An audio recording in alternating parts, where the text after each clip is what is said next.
La sed de Dios solo la calma Dios. Nadie conoce tu grandeza, Señor, la grandeza de tu amor, si no tiene hambre inmensa de ti. Bienaventurados los que tienen hambre del pan de vida, porque ellos serán saciados. Yo soy el pan de tu vida, dice Jesús. Si vienes a mí, tu hambre será la mía y la de mi Padre.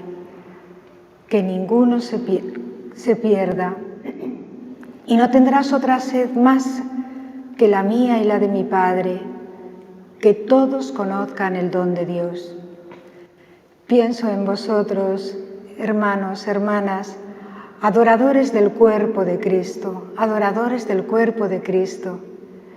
La humanidad de Cristo ha hecho posible que existáis como adoradores de Dios Padre en espíritu y verdad. Debo confesar que el contenido de esta reflexión ha nacido del encuentro con una persona que sin pretenderlo me pedía razón de nuestra fe y vocación. Yo con toda ilusión le hablaba de este próximo encuentro con vosotros y ella con un rostro serio, con cierto tono de enfado y no sin contradicciones me preguntó: ¿y qué necesidad hay de adorar? ¿Qué es adorar y para qué sirve? ¿Acaso no es una actitud, una piedad de otros tiempos sin sentido para el hombre contemporáneo? ¿Para qué sirve tanto sacrificio como hacen incluso en la noche?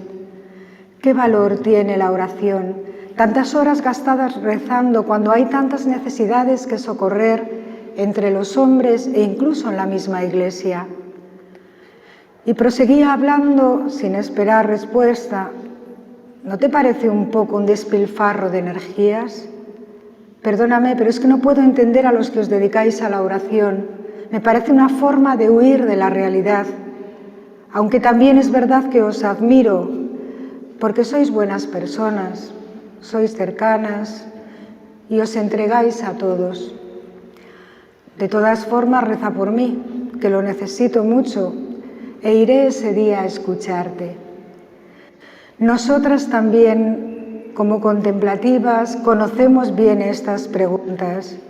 ¿Para qué sirve vuestra forma de vida consagrada? ¿Qué valor tiene vuestra oración? Me pareció que en el fondo el desahogo de esta mujer respondía a una búsqueda de la verdad, a un grito de sed insatisfecha. Ay, si yo le hubiese preguntado a ella: ¿qué colma tu vida? ¿Dónde está la fuente de tu felicidad? ¿Acaso no deseas un amor que no muera? Preguntas que están en la raíz del anhelo más profundo de todo corazón.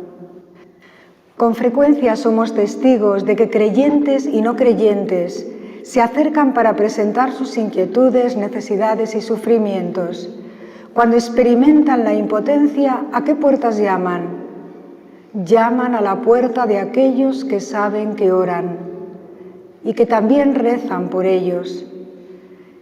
Acuden a quienes saben que no solo escuchan su sufrimiento, sino que les importa, que lo hacen suyo el dolor y que se lo van a presentar a Dios con la fe y la esperanza puesta en Cristo resucitado y en su victoria, que es nuestra victoria. Hermanos adoradores, hermanas, este es el que ama a sus hermanos, el que ora mucho por su pueblo. Así reza el responsorio del oficio de pastores. Ama a sus hermanos el que ora por ellos. Quizá la mayor miseria de este mundo sea la de no poder reconocer la ausencia de Dios como ausencia. Hoy muchos languidecen por la falta de Cristo y sufren la peor de las enfermedades. Han perdido el gusto por vivir. En medio de este mundo que trata de desterrar, de eclipsar a Dios, hacen falta, creo, más que nunca orantes, vosotros. Como escribía Santa Benedicta de la Cruz, también hoy vivimos en una época que necesita con urgencia de la renovación que surge de las fuentes escondidas, de las almas unidas con Dios. Hay mucha gente que tiene puestas sus últimas esperanzas en estas vidas escondidas que son fuente de salvación. Por eso tenemos que vivir nosotros con la certeza de la fe y de que lo que el Espíritu de Dios obra escondidamente en nosotros, lo veamos o no, produce sus frutos para el reino de Dios. Los orantes sois como grandes corrientes subterráneas. Vuestra presencia silenciosa se delata por la vida que hace florecer donde menos esperáis y que nutren en lo escondido. Es la oración la que mantiene encendida la llama de la fe en la propia vida y a la vez se hace una con el grito de Jesús, Efetá, que se abran, implorando la salvación de todos los hijos de Dios que Él os confía. La oración es fuerza que en silencio, sin protagonismo, sin hacer ruido, se extiende por el mundo para que responda al designio de Dios y así su reino, reino de amor, florezca entre nosotros. Pienso, y la vida me confirma, que aun el hombre más escéptico es tocado y atraído por los orantes, por la belleza, por la paz que emana al ver hombres y mujeres profundamente creyentes que se arrodillan ante Dios, con la mirada sosegada, fija en Él, sus manos juntas, creyentes cuya alegría y empuje vital sorprenden, porque, como afirmaba un gran teólogo, nunca es más grande el hombre que cuando está de rodillas. Un pequeño testimonio. A veces he compartido con mis hermanas un recuerdo que ha marcado nuestras vidas, la oración de nuestras madres. Recordaré mientras viva que cuando me llevaba a la compra con ella, de vuelta a casa, entraba en una iglesia cercana. Se arrodillaba frente al Santísimo expuesto. Mi madre clavaba la mirada en él y aunque yo no paraba de moverme, ella ni se inmutaba, permanecía quieta, sin impacientarse, mientras yo miraba sus labios que musitaban oraciones en voz baja. Era una visita breve al Santísimo, pero a mí se me hacía larguísima. Al final de su oración, simplemente me decía: «Ala, hija, mira, ahí está Jesús, mándale un beso y dile que le quieres». Yo así lo hacía: «Jesús, te quiero», y le tiraba besos. Creo que así, tan sencillamente, aprendí a adorar. Yo miraba donde mi madre miraba y no podía dudar de que en ese pan blanco estaba Jesús. Hoy sé que la mirada de mi madre al Señor es mi herencia y que mandar un beso a Jesús iba poco a poco confirmando mi fe. Cada día me sobrecoge más el don de la fe. Dios está aquí, Dios está aquí. ¿Qué sucede en nosotros? Que no podemos mirar el pan eucarístico sin creer. Es sobrecogedor tener fe. Como ayuda a recordar cómo se hizo la primera evangelización, que me recuerda a vuestro deseo y a vuestra vida. Un pagano del siglo II, un pagano, presentaba el cristianismo como un contagio imparable, que se extendía por aquella sociedad de tal modo que hasta eran llamados a juicio. Y un cristiano, por los mismos años, escribió que lo que el alma es al cuerpo, eran los cristianos al mundo. Los primeros cristianos, con su forma de vivir sencillamente y con su palabra, eran testimonio de lo que el hombre anhela. Su fe era contagiosa porque se amaban y los que se adherían a ella se sentían renacer como criaturas nuevas. En la vida de aquellos hombres se cruzó algo muy hermoso que les cambió el sentido de la vida por completo. Vieron en esta tierra, en unos hombres sencillos, la victoria del amor. En vez del odio, el amor. En vez de lujuria y amor posesivo, la ternura de la castidad. La dulzura en lugar de la ira. La paciencia en lugar de la agresividad. Vieron hombres libres que adoraban al Dios verdadero en lugar de la esclavitud de los ídolos. ¿Cuántos debieron ser vencidos por este espectáculo de amor? Gritaban: mirad, mirad cómo se aman. Así se esparció el cristianismo y sé que así arde este deseo hoy también en vosotros. Claramente no os reunís para llevar a cabo grandes proyectos humanos.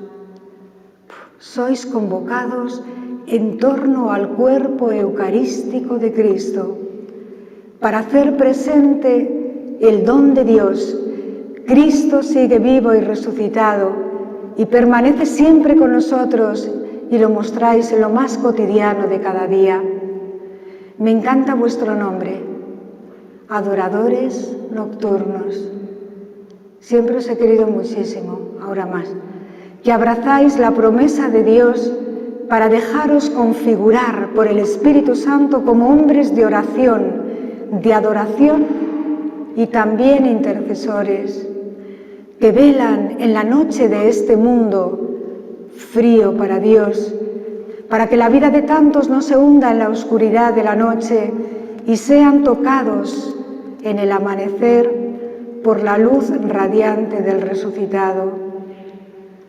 Muchas noches también yo me acuerdo de vosotros y me acojo a vuestra oración, porque me impresiona tanto la oración de Jesús en la noche, llamados a orar nosotros en la noche, a adentrarnos en las noches de oraciones largas de Jesús ante el Padre.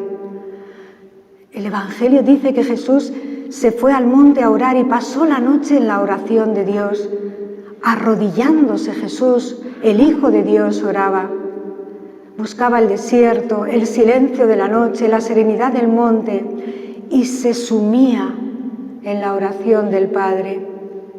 Se dejaba caer en sus brazos, descansaba en el Padre como un niño, reposaba en su regazo.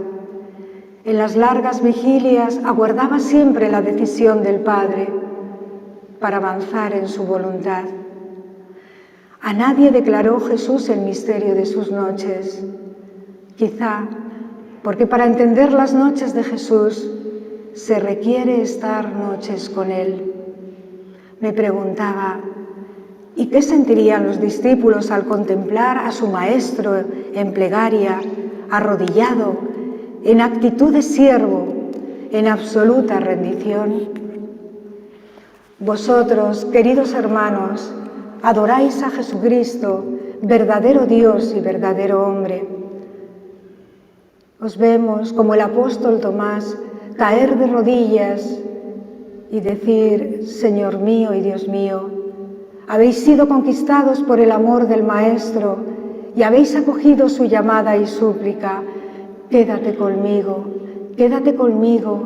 y vela. La voz mendiga de Dios os ha traspasado.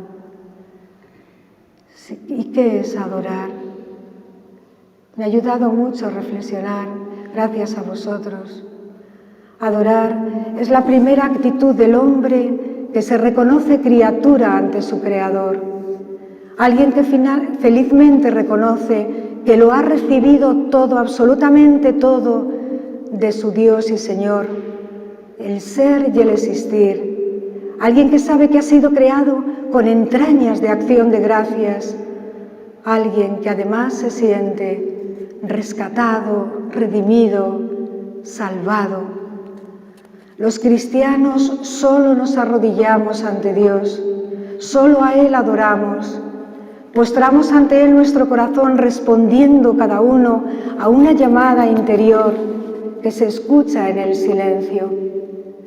Adoración, enseñaba el Papa Benedicto XVI, deriva de la palabra latina ad oratio, contacto boca a boca, beso, abrazo, en resumen, amor esponsal.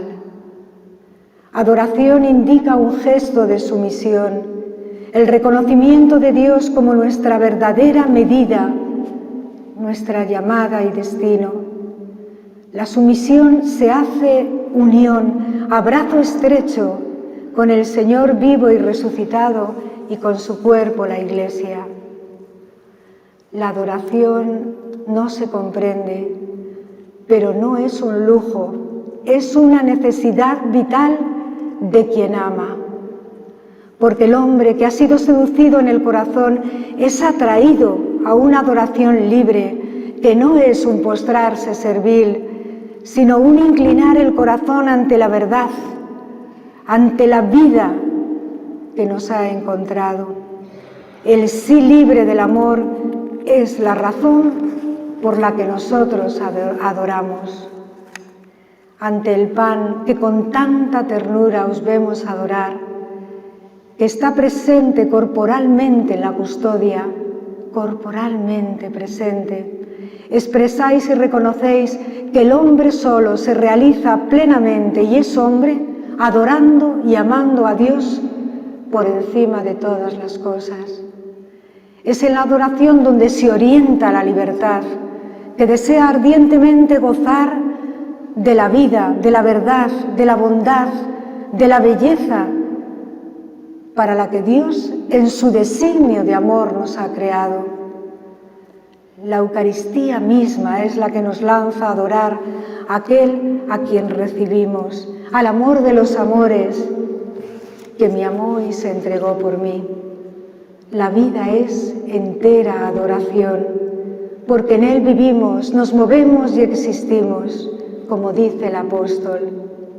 Y así, en el presente podemos afirmar, vivo de la fe en el Hijo de Dios, que me amó hasta entregarse por mí. No solo anhelamos pertenecer a Dios, sino que también Dios primero ha anhelado pertenecernos. Y la adoración prolonga más estrechamente la unión eucarística. Tratar con Él, aprender a estar con Él, a conocerlo, a amarlo, porque no solo está frente a nosotros, ni a nuestro lado, está dentro de nosotros, más íntimo que nuestra propia intimidad. Y esta forma de comulgar supera cualquier entrega, porque el Creador entrega a su criatura su cuerpo y su sangre, derramando su espíritu. Escribía von Balthasar: lo que Dios tiene que decirnos, nos lo dice ahora corporalmente, con su carne y con su sangre. En la adoración eucarística nos unimos a la misma oración de Jesús ante el Padre, que intercede por todos. Yo no puedo abrazar el mundo entero, pero Dios sí. Y en su Espíritu somos enviados hasta el último confín de la tierra. El cristiano, en cuyo corazón se encuentra la impronta del rostro de Cristo, reconocerá su imagen también en los hermanos y especialmente en los más necesitados, en los que sufren. Mediante la oración perseverante es como puedo hacer mío los sentimientos mismos de Cristo hacia los demás. Nos da su mirada, nos da su misericordia y compasión, que solo vienen de Él. En la adoración más íntima nadie puede pensar solo en sí mismo.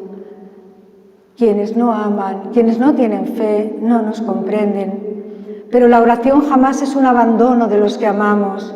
No nos separa de nadie, al contrario, con Él y en Él se obra mayor entrega a los nuestros. Nuestra oración está poblada de rostros y de nombres, y experimentamos cómo nadie es ajeno a nuestro corazón, sino que la vida, el drama de cada uno, sea quien sea, rico, pobre, creyente, no, es siempre nuestro. Orar es vivir delante de Dios en la posición del crucificado, con los brazos extendidos en fidelidad a Dios y en ofrecimiento por todos nuestros hermanos. La oración de intercesión, cada uno lleva el misterio y la vida de otros y los presentamos a Cristo. Y sobre todo aquellos que nunca rezan, que no conocen el amor, que no saben rezar, o los que han dejado de hacerlo o nunca han querido aprender. Esos son encomendados especialmente a nuestro regazo. La adoración también nos hace descubrir nuestra indigencia y fragilidad. Humildad es vivir en la verdad. Indigentes y frágiles, que nos lanza con confianza por ello a poner toda nuestra esperanza en el amor de Dios, en sus infinitas posibilidades. Cada uno sabemos el agradecimiento que sentimos cuando oran por nosotros. Habéis recibido, hermanos y hermanas, una llamada y una misión en la Iglesia, viendo todas las necesidades del mundo desde la mirada misma de Dios. Ofrecéis vuestra existencia ante Jesús para que tome vuestra vida como ofrenda permanente. Adoradores, ofrenda permanente. Escribía con tanta fuerza Santa Benedicta de la Cruz: ¿quién podría participar en la Eucaristía sin ser atrapado por el espíritu de sacrificio, por el deseo de entregar su vida y su existencia en la gran obra de redención del Salvador, atrapados por el espíritu de sacrificio? Toda vuestra vida está en ese pan que adoráis, es la vida de vuestra vida y lo vemos.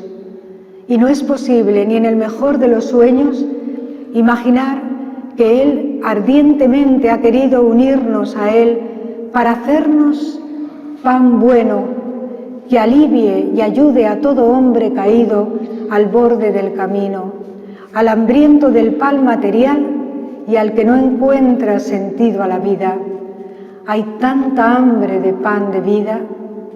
Solo el pan partido, solo Él, es el pan de la alegría que nos arranca de la soledad y nos reúne en comunión en la mesa del Señor. Al preparar este encuentro, hermanos, y pensando en vosotros, os veía reflejados en el Evangelio de la multiplicación de los panes y los peces. Al reconocer que Cristo sigue exhortando también hoy a sus discípulos, a vosotros, a comprometerse en primera persona. Primero, venid conmigo a un lugar aparte y dadles vosotros de comer. Sería un regalo poder orar juntos sin tiempo, contemplar aquella tarde de formación del Maestro con sus discípulos, asombrarnos ante la paciente pedagogía de Jesús que busca hacer florecer y acrecentar la fe y la confianza de sus discípulos. Pero en el tiempo que hoy Él nos regala, refugiémonos en el Evangelio como en la carne de Jesús, escribía San Ignacio de Antioquía. Suplicamos al Espíritu que la palabra de Dios se haga carne de nuestra carne. La multiplicación de los panes es el único milagro recordado por todos los evangelistas. Qué cantidad de datos y de detalles nos han dejado en tan pocos versículos. Este pasaje está repleto de alusiones eucarísticas, hasta el punto de que en el Evangelio de Juan precede al discurso sobre el pan de vida. Es la primera vez que Jesús realiza un milagro no para una persona, sino para una multitud. Es como si el milagro hablase ya de la Iglesia, hablase de nosotros, Iglesia reunida en torno a Jesús. Me detengo un poco en el Evangelio de Juan. Precioso. En los sinópticos son los mismos discípulos quienes se preocupan de la gente y hacen notar a Jesús que esa multitud los sigue desde hace algunos días y que conviene despedirla antes de que se haga de noche, porque de lo contrario la gente empezará a flaquear. Por eso son los discípulos los que sugieren a Jesús que los despida y que se vayan a algún sitio a encontrar comida. Y entonces Jesús interviene. Sin embargo, orando muy despacio, me di cuenta que en el Evangelio de Juan es Jesús el que asume la iniciativa de todo cuanto sucede. No hay ninguna petición, nadie pide nada a Jesús, ni los discípulos ni la muchedumbre. Todo lo hace Jesús por sí mismo, y yo me preguntaba el por qué. Quizá porque no se puede pedir lo que el hombre no puede hacer, ni imaginar, ni conocer. El hombre difícilmente puede pensar todo lo que para Dios es posible. Creemos en el Dios de lo imposible para nosotros. El hombre suele pedir lo que está en el horizonte de sus fuerzas. Los dones que Dios nos hace superan incluso lo que nosotros pudiéramos imaginar como posible. Los dones de Dios responden no pocas veces a los gemidos inefables del Espíritu en nosotros, porque no sabemos ni explicitarlos. ¿Alguien imaginaba al Hijo de Dios, a Dios encarnado en la tierra? ¿Alguien se imaginaba viviendo entre nosotros a Dios? ¿Quién se atrevería a pedir comer y beber la misma carne de Dios? Jesús es el fruto de una petición de alguien que se lo haya pedido al Padre. Todo es una sobreabundancia de amor en el cristianismo. Todo ha sido obra del Padre, que en su sobreabundancia de amor nos ha dado a su propio Hijo para nuestra salvación. Cualquier entrega no podría tener esta expectativa. Dios es Dios y eso basta. Jesús levanta los ojos y ve la multitud, que busca en él descanso y sanación. Los ve llegar abatidos y cansados. Él conoce sus auténticas necesidades de una manera mucho más profunda de lo que ellos mismos podían conocerlas. La mirada de compasión de Jesús, y hoy en la Iglesia, se posa sobre cada uno, al ver en su interior un grito de hambre y sed de Dios. La gente se muere de hambre y de sed. Se mueren mientras exhalan un grito de necesidad de ser salvados. Hay mucho sufrimiento por la ausencia de Cristo. Un pueblo hambriento de panes, pero más profundamente hambriento del sentido y razón de la vida y de la muerte. Aunque ellos mismos ignoran que solo el don de Dios es mayor que nuestra hambre. El hombre que está hecho para la felicidad sufre tremendamente al quedar atrapado en tentaciones y confusiones, en la soledad y el desamparo de no ser acompañados en el camino de la vida y de no dejarse acompañar. La gente deambula perdida, desorientada, sin puntos de referencia.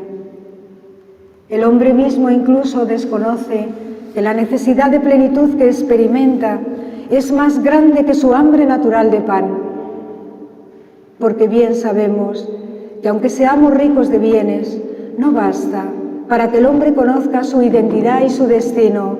Miedo a vivir, miedo a morir, miedo a todo. Aunque seamos ricos de bienes, si la vida no tiene el sentido, estamos desorientados, no basta. Tantos expresan no saber ni para qué se levantan por la mañana. No saben por qué luchar, ni por qué afrontar y sufrir tantas dificultades. Todos nuestros males, enfermedades, fracasos, siempre pueden ser echados a los pies de Jesús y arrodillados en oración, esto mostráis. Póstrate ante Él, que Él es tu Señor. Nada se esconde a la mirada de Él, y lo más precioso es que uno puede mostrarse tal y como está. Es el Señor de los señores, y sin embargo, no es necesario ordenar la vida para estar con Él. No nos pide primero traer todo bien arreglado para llegarse hasta el Señor Jesús. Precisamente son los pobres en el Evangelio, enfermos, desesperanzados, tristes, vacíos, los que eran empujados a buscarle. Los pobres le buscaban, los ricos se despedían vacíos. En su iniciativa, Jesús quiere implicar también a los discípulos, pero tejiendo un diálogo con ellos. Se dirige a Felipe y lo pone a prueba, dice el evangelista Juan, porque ya Jesús sabe lo que va a hacer, pero los discípulos todavía no lo saben. Él lo sabe. Este es nuestro descanso. La prueba tiene precisamente la finalidad de introducirnos en el pensar y saber de su Maestro. Quería hacerles crecer en la fe para que diesen un salto vital. Pienso que la primera preocupación, el primer pensamiento que parece tener Jesús es la fe de sus discípulos. ¿Por qué? Su preocupación es nuestra fe. Un día le preguntaron: ¿y cómo podremos ocuparnos en los trabajos que Dios quiere? ¿Qué debemos hacer para hacer las obras de Dios?, le preguntaron. La respuesta de Jesús fue tajante y clara. La obra de Dios es esta: que creáis en el que el Padre ha enviado. La obra que Dios quiere es que el hombre crea. Cualquiera podríamos decir que creer no es un trabajo.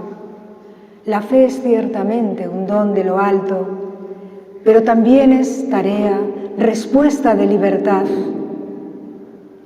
Así, arrodillados, crece la fe, acogéis el don, lo cuidáis, lo defendéis, lo preserváis del mal y perseveráis en la fe. Solo con la fe el Señor puede hacer milagros. Fe, que no es una prestación de mi vida a Dios, sino una entrega total, plena al Dios que actúa en el creyente, dejar que Dios obre en mí. Esto es la fe. Una comunión de cuerpo, sangre y espíritu con el amado. Prueba a Felipe. Y Felipe responde: ¿dónde vamos a comprar panes, maestro, para que todos estos coman? Es inútil, el discípulo no entiende por qué el maestro le pide algo imposible. También nos pasa. 200 denarios no serían suficientes para comprar panes para todos. Se limita a constatar su incapacidad, porque el sueldo de todo un año ni siquiera bastaría para saciar a la muchedumbre. Despídelos. No. La pregunta de Jesús ¿dónde? Es fundamental. No les pedía información del lugar más próximo donde comprar comida. Quiere hacerles caer en cuenta de dónde y solo dónde se puede saciar el hambre y la sed del corazón humano, creado a imagen y semejanza de Dios. Y Felipe, aun sabiendo quién era Jesús, no supera la prueba. Se mantiene a ras de tierra. Si no hay dinero, no puede haber un pedazo de pan para todos. Cada día vivido con el Maestro, le han escuchado hablar del reino de Dios, han visto milagros, han palpado el amor, la providencia del Dios bueno para quien todo es posible. ¿Acaso no deja huella en ellos todos los signos que le han visto hacer cuando caminaban junto a su Maestro y Señor? ¿Y nosotros? Andrés había visto a un muchacho y lo trae ante Jesús. Maestro, aquí hay un muchacho, tiene 5 panes de cebada y 2 peces. ¿Pero qué es esto para tantos? También Andrés pone al descubierto sus propios límites. Parece que para Felipe y Andrés, si no se tiene lo suficiente humanamente, nada es posible. Lo poco equivale a nada, por lo tanto, casi mejor ni esforzarse. No podemos nosotros hambrientos atender a nadie. Había allí muchos adultos, pero el más grande este día fue un niño. Aquel día dejó que pusieran en manos de Jesús sus 5 panes y 2 peces. Y pensaría que aunque era tan poco, quizá Jesús podría hacer algo con ello, algo grande, o quizá no, pero a fin de cuentas confió en Jesús. Ni siquiera él se habría atrevido a ofrecérselo. ¿Cómo podría servir su pan de cebada, típico de los pobres, para dar de comer a toda la multitud reunida en torno a Jesús? Este niño no sabía aún que cuando se da todo lo que se tiene es como entregar la propia vida. Imaginamos la sorpresa de este niño que de repente vio que sus panes en manos de Jesús empezaban a multiplicarse y pasaban de unos a otros, llegando a ser muchos panes para mucha gente, en cuyo rostro se dibujaba la felicidad. Para aquel muchacho sería inolvidable que para Jesús lo importante no es la cantidad que se da, sino que todo lo que se tiene se rinda, sea puesto en sus manos y entonces cambia radicalmente. Y seguro que Jesús, con la mirada vuelta hacia el Padre, como por vosotros hoy, daría gracias por los pobres dones de este niño, pero sobre todo por él, por el niño mismo. ¿Y qué hace Jesús con los panes y los peces que se le entregan? Da gracias.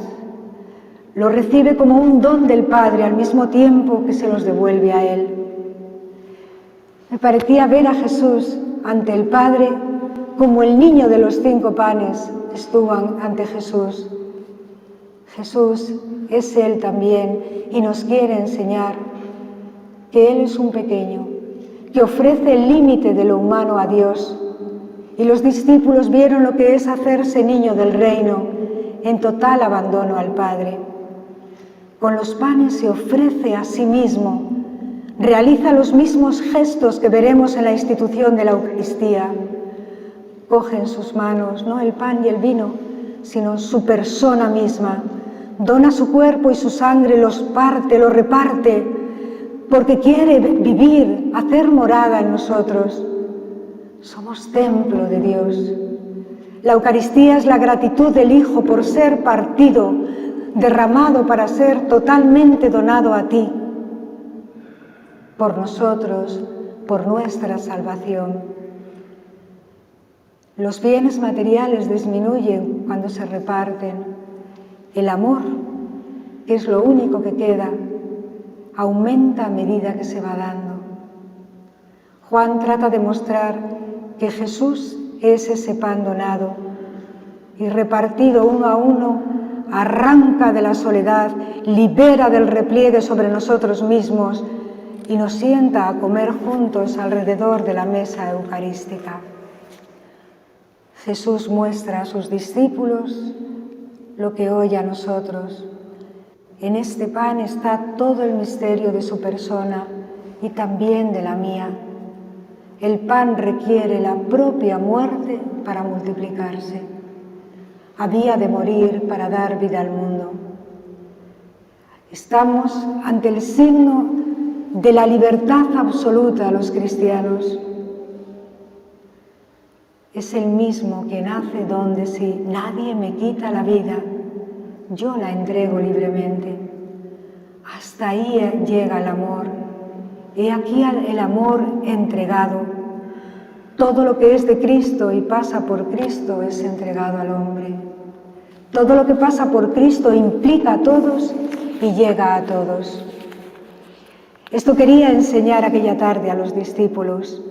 Esto quiere enseñarnos a vivir al modo del pan, impulsarles a que reaccionen eucarísticamente. Ninguna pobreza impide que volvamos la mirada al Padre y esperarlo todo de Él. Cuanto más se confiesa el hombre mendigo, más recibe. La mejor forma para dejar a Dios, que sea Dios, es la plegaria, donde el Espíritu puede trabajarnos a su modo y a su medida. Nosotros, hambrientos, sí, estamos llamados a saciar el hambre de otros, y así es precisamente como Él mismo nos sacia a nosotros. Tan solo se nos pide orar sin desfallecer, como el mismo Maestro nos enseñó. Danos hoy nuestro pan de cada día. Y ante el inmenso sufrimiento que vemos en el mundo, sentimos impotencia, sí, para prestar una ayuda eficaz. Decimos también que son 5 panes y 2 peces para tantos, pero no.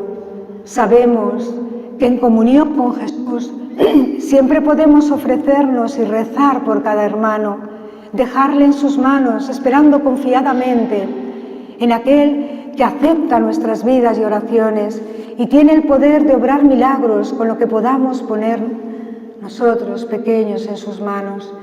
Ha querido contar con nosotros para la redención del mundo. La Eucaristía impulsa a todo el que cree en Él a dejarse hacer pan partido, a ser Eucaristía con Jesús. El amor de Dios es verdaderamente magnánimo, desbordante, y a los que lo aman les hace desear ardientemente ser presencia del don. Como afirmaba San Ignacio de Antioquía, quiero el pan de Dios, que es la carne de Jesucristo, y quiero como bebida el amor incorruptible, que es la sangre de mi Señor. Quiero ser pan puro de Cristo. Quiero ser pan puro de Cristo. El pan partido hace posible también la comunión. Esta es la gran fuerza nuestra para atraer a otros. El cuerpo de Jesús sacia a los que lo comen, pero no individualmente. Nos une en un solo espíritu. Esta es la fuerza milagrosa de Cristo ya entre nosotros. ¿Qué otros milagros esperamos? Mirad cómo se aman. Esta fue la evangelización. Los que comieron los panes fueron 5.000 hombres. 5.000 como la comunidad de Hechos 4. La primera comunidad cristiana se componía de 5.000 personas. De estos que representan la multitud de los que venían a la fe, dice que eran un solo corazón, una sola alma. Ninguno decía que era de su propiedad lo que le pertenecía. Todo lo tenían en común y con este estilo de vida daban testimonio de la resurrección de Cristo. Este es nuestro deseo. Este milagro crea comunidad. Nace la comunión de la Iglesia. Todos comieron. La expresión todos subraya fuertemente el rostro de una comunidad cristiana. Todos están llamados a la mesa de Dios y tenemos que gritarlo, viviendo en el amor unos con otros. El relato que comienza designando a la gente como muchedumbre pasa a designarla como todos. No se trata de una élite concreta o de un grupo reducido. La comunidad está compuesta por todos y es para todos. Así es el don de Dios. Nadie, sea cual sea su condición o situación, debe pensar que la mesa de Dios no está preparada para él. Todos somos unos pobrecillos, tomados por el Espíritu Santo, portando el gran tesoro, Cristo, Eucaristía. Jesús nos reúne en comunión con un único deseo, el deseo del Padre, que todos sean uno en nosotros. Y así nuestra comunión se hace presencia de la misma comunio trinitaria. Verdaderamente que el pan que adoramos tiene latido e impulso de comunión. Y no puedo pasar por alto un dato importantísimo para nosotros hoy. El pasaje que precede a la multiplicación de los panes es la decapitación de Juan el Bautista. Jesús, al recibir la noticia de su muerte, lleno de tristeza, se retiró al monte. Y me ha hecho mucho reflexionar. Jesús podría haber buscado a Herodes para denunciar el mal, pero elige retirarse a su lugar desierto, en soledad, con el Padre. Jesús afronta el mal a la luz de Dios y nos enseña así a afrontarlo. En oración, pone todo en las manos del Padre con la certeza de que sólo así se vence el mal. Al banquete de muerte de Herodes, Jesús responde con un banquete de vida. Nosotros, los creyentes, somos invitados a esta elección, que en vez de huir del mal o devolver mal por mal o violencia por violencia, que genera más violencia, podemos afrontarlo en oración, entregándoselo al Señor para que su amor triunfe entre nosotros. La tarea, hermanos adoradores, es dar testimonio del bien, que es dejar que Cristo resucitado venza en nosotros y a través de nosotros. Porque el fin de la comunión de los discípulos de Cristo no es la lucha contra el mal simplemente, sino la irradiación del bien. Pasar haciendo el bien no consiste en pasar de largo o atemorizarse y rendirse ante el mal, o caer en la amargura de insistir en subrayar todo lo mal que está el mundo. El cristiano sabe orar, esperar, confiar en la victoria del bien. Elige irradiar el bien como testimonio de que el amor es más fuerte que la muerte. ¿Lo creemos?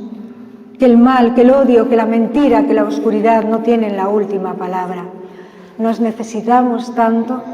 Ayudémonos a estar en vela, a orar en todo tiempo, porque somos muy conscientes de que el mal no es una fuerza anónima y que el diablo busca aliados también entre nosotros. Pero gracias a Cristo podemos no dejarnos vencer. Querámonos, ayudémonos. En comunión estamos llamados a la vigilancia del corazón. Y para finalizar, hacemos memoria una vez más de unas palabras del gran San Ireneo que a todos nos traspasan el corazón y nos llenan de alegría y agradecimiento sin límites. La gloria de Dios es el hombre viviente. La gloria de Dios es que tú vivas en plenitud. Y la vida del hombre es ver a Dios. Al corazón no se le engaña, no sigue fábulas ingeniosas. Necesita contemplar al amado segundo a segundo. Oremos unos por otros para que ninguno nos perdamos. Pienso, ¿qué sería hoy de mí si Jesucristo no me hubiese mirado con amor en su iglesia? ¿Qué sería de mí sin vosotros? ¿Qué sería hoy de mí si no viviese en la certeza de que soy amada? Y lo veo, que mi vida es fruto del amor de Dios. Doy inmensas gracias a mi esposo y Señor por el don incomparable de ser cristiana y por vosotros, hermanos y hermanas en la fe, en quien veo y me enseñáis que a amar se aprende amando y a adorar se aprende adorando. Amén.